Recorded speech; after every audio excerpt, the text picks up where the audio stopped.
अभिनव चेतना के साथ मुक्ति संग्राम के कामायनी आती है। और कामायनी में जिस तरह से मनुष्य की मनोवृत्तियों का मानवीकरण किया गया और ये देखा गया कि आप कह सकते हैं कि जो रीतिकालीन संस्कृति थी, जिसका मैंने जरा सा संकेत किया, जो भोगवादी संस्कृति, आराम तलबी जो थी, तो उसके प्रति जो मोह भंग पैदा हो रहा था, देव न थे हम और न अब हैं, सब परिवर्तन के पुतले, हाँ की गर्वरथ में तुरंग सा जो है जितना चुके। तो जो देव संस्कृति का एक मिथ्याभिमान और जिस आलस्य के कारण, जिस अकर्मण्यता के कारण, जिस सुसुप्त चेतना की वजहों से हम गुलामी झेल रहे थे, तो उसे लेकर के जो नई राष्ट्रीय चेतना का संचार कामायनी में, उसके सूत्र यहां से वहां तक आपको मिलते हैं। कविता अपने समय को, अपने समकाल को कैसे संबोधित होती है। स्त्री चेतना की एक नई किरण वहां से आती है और एक तरह से दो प्रतिस्पर्धी चेतना, एक परंपरागत स्त्री और दूसरी आधुनिक चेतना से लैस स्त्री जो कि इड़ा के रूप में आती है। श्रद्धा और इड़ा, श्रद्धा और इड़ा, इन दोनों की चेतना पर जब आप विचार करेंगे बड़ी गहराई से, तो आपको लगेगा कि श्रद्धा तो वो पारंपरिक भारतीय स्त्री थी जो केवल तप, त्याग, समर्पण की ही मूर्ति, और बार बार मन उससे अपेक्षा भी यही करते हैं।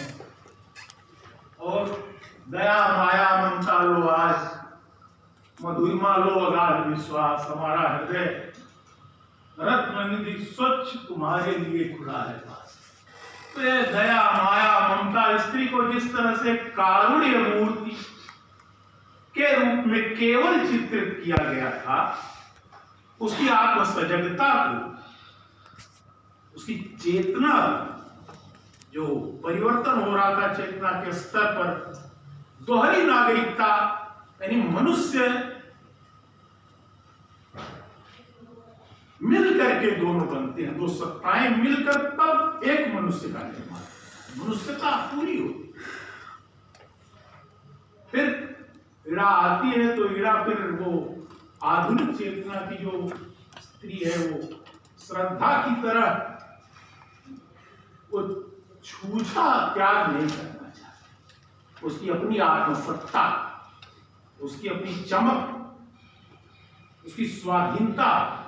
मनवाते हैं, मन को तो आदत पड़ी हुई थी कि चलेंगे किसी स्त्री के सामने हम थोड़ा अपना करो विलाप करेंगे, दुख दर्द रोएंगे, तो वो फिर अपना फिर हमको, लेकिन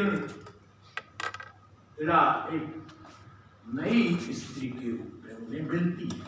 उसका बहुत सारा प्रभाव पड़ा, सिमोन डी बोवा का, ये वो आप लोग सब जानते हैं, तो उसको मुझे दोहराने की जरूरत नहीं।